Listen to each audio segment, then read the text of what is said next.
Oui, je sais, je vous ai jamais parlé des MacBooks, les nouveaux MacBook M3, après la conférence d'Apple. Enfin, en vidéo du moins, parce que je vous en ai parlé sur les réseaux sociaux, enfin un petit peu, ceux qui me suivent là-bas le savent. Ce n'était pas par manque d'intérêt de ma part, mais tout simplement par manque de temps. Parce que si vous suivez la chaîne, si vous suivez mes petites péripéties, vous le savez, j'étais en plein déménagement et ça m'a été complètement impossible de traiter ce sujet. Après, d'autres sujets qui étaient en attente ont dû être traités sur la chaîne, j'avais vraiment envie de le faire, donc j'ai repoussé ça. Mais maintenant c'est fait. Alors parlons des MacBooks. Salutations! Quoi de mieux pour introduire ces nouveaux MacBooks qu'une petite vidéo d'aide de choix? Une petite quel MacBook choisir en cette fin d'année 2023 et courant 2024? Je vous le demande, oui, quoi de mieux? Rien. À première vue, la gamme de MacBook vendue par Apple semble très claire. Ouais, plutôt. 3 MacBook Air, un d'entrée de gamme et 2 plus récents, oui, beaucoup plus récents, disponibles en 2 tailles différentes. Pour ce qui est des pros, c'est un petit peu pareil. On a un MacBook Pro entre guillemets d'entrée de gamme et 2 MacBook Pro plus haut de gamme, plus Pro, disponibles en 2 tailles d'écran différentes. Ouais, c'est assez symétrique. Là, on se dit, c'est simple. Les MacBook Pro, c'est pour un usage professionnel, et les MacBook Air, c'est pour tout le reste, pour des usages, on va dire, plus traditionnels. Et vous avez raison. Voilà, si cette vidéo vous a plu, n'oubliez pas le bon pouce en l'air qui claque. Non, attendez, ce n'est pas aussi simple, et je vais essayer de développer tout ça en étant le plus synthétique possible, même si, on regarde tout ce qu'il y a là-dedans, toutes ces informations, ça va pas être si simple que ça. Mais déjà, je vais essayer de pas vous perdre avec une pluie de caractéristiques techniques. Je vais pas décomposer tous les produits et leurs options parce que sinon on s'en sortirait pas et je vous perdrais direct. On va d'abord commencer déjà par définir un petit peu les gammes et à qui elles se destinent ici. Déjà, notre cher MacBook Air d'entrée de gamme. Celui-ci est disponible avec un processeur M1. Il a un design plus ancien. C'est un ancien modèle. D'ailleurs, tous les MacBooks sont actuellement disponibles avec un processeur M, et je trouve ça très très bien, les processeurs d'Apple. C'est une très très bonne chose. Donc notre MacBook Air d'entrée de gamme avec processeur M1, déjà c'est un excellent modèle. Il est vendu par Apple à partir de 1199 €, mais on peut le trouver en ce moment, en fin d'année, sur Amazon notamment, à partir de 939 €. Et là, ça devient intéressant. Enfin, en tout cas, c'est le tarif au moment où je tourne cette vidéo. Je mets le lien en dessous si ça vous intéresse. À ce prix-là, franchement, allez-y les yeux fermés. C'est un super produit. Par contre, il est sorti en 2020, et si vous avez un poil de budget en plus, je vous conseille clairement, ou alors si vous pouvez économiser, je vous conseille clairement de vous diriger vers un MacBook Air de 2022 avec processeur M2. Disponible à partir de 1299 € chez Apple pour le petit modèle. Il coûte 1149 € en ce moment sur Amazon. Je mets des liens en dessous, encore une fois, si ça vous intéresse. Ce MacBook Air M2, c'est clairement le meilleur choix pour un usage classique, mais pas que. Parce qu'il est plus puissant et il peut être parfaitement adapté à un montage vidéo, on va dire semi-professionnel. Des montages vidéo classiques, voire un peu plus. Il a un design revu, basé sur celui du Pro, mais en beaucoup plus fin. Il est vraiment stylé. Il a un écran légèrement plus grand avec encoche en haut, donc un écran autour plus fin, et son écran est plus lumineux, enfin en tout cas c'est un sublime produit. Et si vous le voulez en plus grand, il est disponible aussi en modèle 15 pouces. Alors, il est vendu par Apple à partir de 1599 € celui-là, mais on peut le trouver encore une fois sur Amazon à partir de 1399 €. Et ça c'est intéressant aussi. Alors ces nouveaux Air seront parfaits pour faire à peu près tout ce que vous leur demanderez de faire, navigation web, traitement de texte, etc. Tout ce qui est d'usage classique, mais pas que. Vous pourrez aussi faire de la retouche photo, de la programmation, comme je disais, des montages vidéo semi-pro, et si vous en voulez un petit peu plus, vous avez la possibilité de booster sa RAM et son stockage. Mais je vous arrête tout de suite, au regard du prix final avec les options, ça se rapproche quand même très fortement d'un MacBook Pro de 14 pouces avec le tout dernier processeur M3. Et là, ça fait réfléchir. Et oui, on arrive sur les dilemmes. Parce que notre cher MacBook Pro de 14 pouces est disponible en version M3, pas M3 Pro, ni M3 Max, mais en version classique avec un processeur M3 à partir de 1999 €. Le Air de 15 pouces avec processeur M2, 8 Go de RAM est vendu par Apple à partir de 1829 €. Donc 70 € séparent ces deux modèles. Donc pour 70 € de plus, je vous conseille clairement de vous diriger vers un MacBook Pro de 14 pouces avec processeur M3. Là vous voyez, on a commencé à souligner un petit bug, même si l'ensemble reste cohérent quand même. Quand on monte en option sur les modèles Air, on se retrouve confronté à un petit problème de choix. Je pense sincèrement que le MacBook Pro 14 pouces avec processeur M3 peut suffire à la majorité des utilisateurs qui ont plus d'ambition que du classique pour leur Mac. Pour la majorité des utilisateurs que je qualifierais de semi-pro, voire pro aussi. Il a l'avantage d'avoir 22 heures d'autonomie contre 18 heures pour les R. À noter que le MacBook Pro de 14 pouces avec processeur M3 Pro a 18 heures d'autonomie, donc il a moins d'autonomie que notre cher Pro avec M3. Donc moi je trouve que ce modèle intermédiaire est très intéressant. Il a 2 ports USB-C, un port HDMI et un lecteur de carte SD. Les R n'ont que 2 ports USB-C, il faudra ajouter un adaptateur pour avoir d'autres possibilités. Donc oui, c'est une machine très intéressante. Une machine très intéressante qui peut être boostée, encore une fois, comme pour les R. Mais si vous pouvez le booster, oui, et si vous en avez le budget pour, je sais pas, 1 Teraoctet de stockage et 16 Go de RAM, vous aurez un truc très sympa, oui, mais pour 50 € de plus, vous aurez un MacBook Pro de 14 pouces avec processeur M3 Pro. Encore un bug. Certes, il n'aura que 512 Go de stockage, mais il aura 18 Go de RAM unifié, et c'est quand même très sympa ça. Et un processeur plus puissant.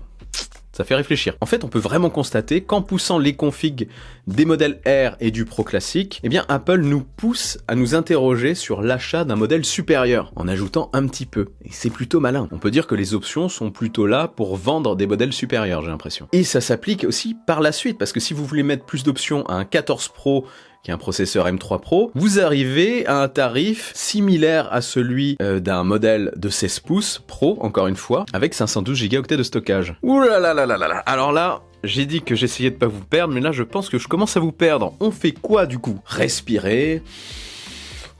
Prenez du recul, recentrez-vous sur ce dont vous avez réellement besoin et sur ce que vous recherchez. Ne vous laissez pas attirer vers des choses qui pourraient ne pas vous être utiles, tout simplement. Déjà, la taille d'écran. C'est un critère de choix qui vous permet d'en éliminer déjà pas mal. C'est simple, soit vous voulez un modèle facilement transportable, soit vous voulez quelque chose de plus massif. Petite histoire personnelle, qui va vous aider à choisir, je pense. J'ai opté, après avoir passé pas mal de temps sur un MacBook Pro de 13 pouces, pour un MacBook Pro de 16 pouces en 2019. Il est derrière là. J'ai choisi ce grand modèle pour sa taille, à l'origine en tout cas. J'ai été très satisfait dans un premier temps, parce que je l'utilisais en stationnaire, on va dire. J'avais pas encore d'écran externe et ça me permettait de faire du montage vidéo de manière entre guillemets plus confortable. Mais au bout d'un moment, j'ai commencé à vouloir me déplacer un petit peu avec mon MacBook et c'est là que je l'ai trouvé bien trop massif. Pour le côté nomade, je trouve que le 16 pouces c'est bien trop encombrant. Enfin pour moi. Je pense d'ailleurs qu'au moment de mon renouvellement, si un jour je dois renouveler, je me dirigerai vers un modèle de 14 pouces plutôt que vers un 16 pouces. Pour les déplacements, encore une fois, je trouve ça mieux, mais pas forcément les déplacements loin. Pour travailler sur différents spots chez soi, ça prend moins de place sur une table, c'est quand même plus agréable.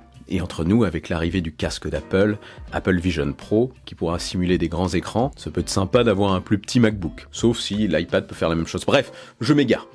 Allez voir les autres vidéos que j'ai faites sur le sujet. En plus, qu'il ait 14 pouces ou 16 pouces, ce MacBook Pro peut être branché à plusieurs moniteurs externes. Petite nuance. Non, petite nuance, le 14 pouces, avec M3 seulement, ne peut gérer qu'un seul écran externe. Mais ça me suffirait largement, je n'ai pas besoin de plus d'écran aujourd'hui, pour le montage. Enfin, j'aime me concentrer sur un seul truc à la fois. Ah oui, petite parenthèse maintenant que j'y pense. Les pros ont aussi un écran ProMotion, avec taux de rafraîchissement adaptatif de 120 Hz, et ça c'est pas mal aussi. J'avais oublié ce bel argument. Petit argument aussi qui peut avoir une importance pour vous, le MacBook Pro M3 classique n'est pas disponible en noir sidéral, il est disponible en argent et en gris sidéral. Les R aussi ont des couleurs assez sympas. Bref, ça c'est subjectif. Je m'égare, mais il y a tellement d'infos, c'est difficile de faire le tri. Alors recentrons-nous. Vous avez donc choisi votre taille idéale de MacBook. L'étape 2, c'est le budget max. Là, ça peut permettre de faire un méga tri. Si vous avez un budget maximum de 1500 €, eh bien prenez un MacBook Air, clairement. Tout simplement. Si vous vous rapprochez des 2000 €, je pense que le MacBook Pro de 14 pouces M3 est un très bon choix, le modèle classique. Et vous pourrez même peut-être trouver par moment des offres pour le pousser un petit peu plus dans les configs. Et au-delà, au niveau tarif, bah là, vous avez la liberté totale, un MacBook Pro M3 Pro ou M3 Max, avec les options qui vont avec en fonction de vos besoins. Après, si le budget n'est pas un problème, là vous vous dites, bah je peux prendre le MacBook Pro que je veux, hein, à ma guise. Vous pouvez prendre un modèle très puissant, oui, mais en avez-vous réellement besoin? Pas certain ça. Comme je le disais tout à l'heure, si vous avez un usage traditionnel de votre Mac, web, traitement de texte, visionnage de vidéos, lecture, médias, un peu de montage classique, voire un petit peu plus, voire semi-pro, etc. Il y a plein d'usages. Le R fera parfaitement l'affaire. Ça pourrait être un slogan ça, tiens. Apple aurait dû l'utiliser. Ils auraient dû utiliser ça. Le R, il peut faire l'affaire. Non, c'est pas terrible. Un petit adaptateur si besoin pour carte SD et port HDMI, et c'est parti les amis. Comme ici par exemple, j'en utilise un. Je mets un lien en dessous d'ailleurs si ça vous intéresse. Par contre, si vous voulez en faire un peu plus, même si vous voulez jouer à quelques titres un peu gourmands qui devraient arriver sur Mac, enfin en tout cas c'est ce qu'ils ont dévoilé à leur conférence, d'ici peu, eh bien, pour être tranquille, visez une machine pro, oui pourquoi pas. C'est peut-être un meilleur choix pour la longévité, pour avoir plus de polyvalence on va dire. Nos chers modèles M3 Pro rempliront alors la majorité des tâches gourmandes. Pour la suite, après, bien sûr, tout dépendra de vos besoins. Tout dépendra de ce dont vous avez besoin en termes de puissance pour mener à bien vos projets. Parce que oui, si vous avez besoin d'un monstre de puissance, le M3 Max est là. Avec toutes les options qu'on peut lui ajouter, il y a clairement de quoi faire. Mais là, on est vraiment dans des usages très spécifiques, des attentes très particulières. Ça fait partie d'une niche pour moi. Dans mon cas, ça me serait difficilement utile par exemple. Je compte vraiment pas opter pour de tels modèles. Ce qui serait vraiment bien pour mes usages, pour travailler de manière confortable, suffisamment confortable en tout cas, pour être vraiment tranquille, je pourrais même avoir moins, mais pour être vraiment tranquille, ça serait un MacBook Pro de 14 pouces avec processeur M3 Pro, un petit peu boosté avec 12 cœurs et 18 cœurs au niveau du GPU, 18 Go de RAM et 1 TB de stockage. Voilà. Déjà, ça serait pas mal du tout. Mais je n'irais personnellement pas au-delà. Comme je disais, c'est vraiment pour un secteur de niche au-delà. Faut vraiment en avoir besoin. Voilà, j'ai essayé d'être clair, c'est pas très évident, hein. Vous avez vu le nombre de possibilités d'options qu'il y a. Mais bon, avant de vous laisser là-dessus, je vais synthétiser un maximum comme j'aime le faire habituellement. Je dirais donc MacBook Air avec processeur M1 si vous le retrouvez en dessous de 1000 €. Mais je vous conseille quand même plus de vous diriger, si vous le pouvez, vers un MacBook Air avec processeur M2 et son nouveau design qui fera dans sa configuration de base parfaitement l'affaire si vous avez un usage traditionnel ou légèrement semi-pro de votre Mac. Si vous avez besoin d'un peu plus de stockage, je vous conseille de vous diriger vers un SSD externe. Ça fait l'affaire aussi. Après, si vous avez une utilisation semi-pro plus gourmande, go vers les pros. Le 14 Pro avec M3 classique, le modèle de base sans option. Et si vous voulez un R de 15 pouces en le boostant un petit peu, je vous le rappelle, dirigez-vous encore une fois plus vers le Pro de 14 pouces avec M3 que vers un R 15 pouces boosté. En plus, son autonomie est supérieure, je le rappelle, 22 heures. Et si vous avez un usage plus professionnel, que vous voulez réduire les chargements au maximum et avoir les ressources professionnelles nécessaires pour mener à bien vos grands projets, et bien là vous avez l'embarras du choix. Les M3 Pro et M3 Max sont là pour vous, avec toutes leurs options. Ouais, ça reste quand même suffisamment clair finalement cette année je trouve. Bref, dites-moi en commentaire quel modèle vous avez sélectionné, et ou quel modèle vous utilisez déjà au quotidien, ça m'intéresse. Avant de partir, n'oubliez pas le bon pouce en l'air qui claque, l'abonnement de force. Je suis aussi sur les réseaux sociaux, vive la technologie, vive le futur, et rêvez les amis.